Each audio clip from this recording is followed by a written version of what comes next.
बिस्मिल्लाहिर्रहमानिर्रहीम। अबकरी वजीफ़ा अबकरी क़ारीन के लिए बहुत मुजरब और आज़मूदा आज का अमल मुहर्रमुल हराम में अल्लाह समद का अमल, शेखुल वज़ाइफ़ का बताया हुआ अमल। वैसे तो पूरा साल इस अमल को कर सकते हैं, लेकिन अगर मुहर्रम से इसकी इब्तिदा की जाए तो इसकी कबूलियत और तासीर बढ़ जाती है।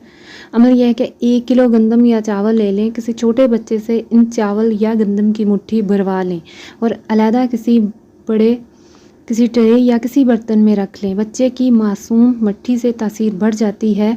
ये वो हाथ जो कभी नाफरमानी के लिए नहीं बढ़े। अब इस एक मुट्ठी चावल या गंदम के हर दाने पे लजाई कल्बी दरूद व सोज़ के साथ अल्लाह समद पढ़ें। एक ही नशिस्त में पढ़ना ज़रूरी है। घर के अफराद मिलकर भी पढ़ सकते हैं। पढ़ने के बाद इन चावलों या गंदम को बाकी 1 किलो में मिक्स कर लें और साफ़ पानी जहाँ मछलियाँ हों वहाँ डाल दें। डालना सिर्फ साफ़ पानी में है, जैसे तालाब, नहर, समुंदर, दरिया वगैरह।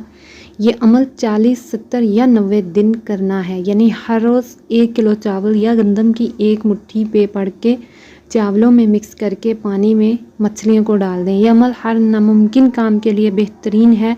औलाद ना होती हो, बेटी या बेटा चाहते हों, कैद से खलासी, अब वो गुनाहों की कैद से खलासी हो या बदआत की कैद, जेल की कैद हो, किसी ऐब से छुटकारा चाहते हैं, तकवा चाहते हैं, मदीने वाले आका सल्लल्लाहु अलैहि वसल्लम का इश्क चाहते हैं, नशा छोड़ना चाहते हैं, तंगदस्ती गुर्बत से नजात चाहते हैं, शादी ना होती हो, गर्ज कोई भी दुनिया का कोई भी नामुमकिन मसला हो, ये अमल बहुत पुरतासीर है। अपने लिए भी कर सकते हैं और किसी और के लिए भी कर सकते हैं। इस अमल का आखिरी राज ये है कि इस अमल में दुआ आखिर में नहीं करनी बल्कि दरमियान में करनी है, यानी इस पूरे अमल को खुद दुआ बना लें, फिर रब के करम और फैज़ को मुतवज्जा होता देखें। अमल के 40 दिनों में कोई नागा ना हो।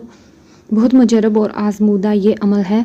खुद भी करें, दूसरों को भी बताएं। इस वीडियो को भी ज़्यादा से ज़्यादा शेयर करें ताकि मुहर्रम में हर कोई इस वजीफ़े से फ़ायदा उठा सके। इसके अलावा मज़ीद मुहर्रम के हवाले से वज़ाइफ़ जानने के लिए इस चैनल के साथ जुड़े रहें। बहुत जल्द और भी मुख्तसर वज़ाइफ़ बताए जाएंगे। जज़ाकल्लाह। अस्सलामु अलैकुम।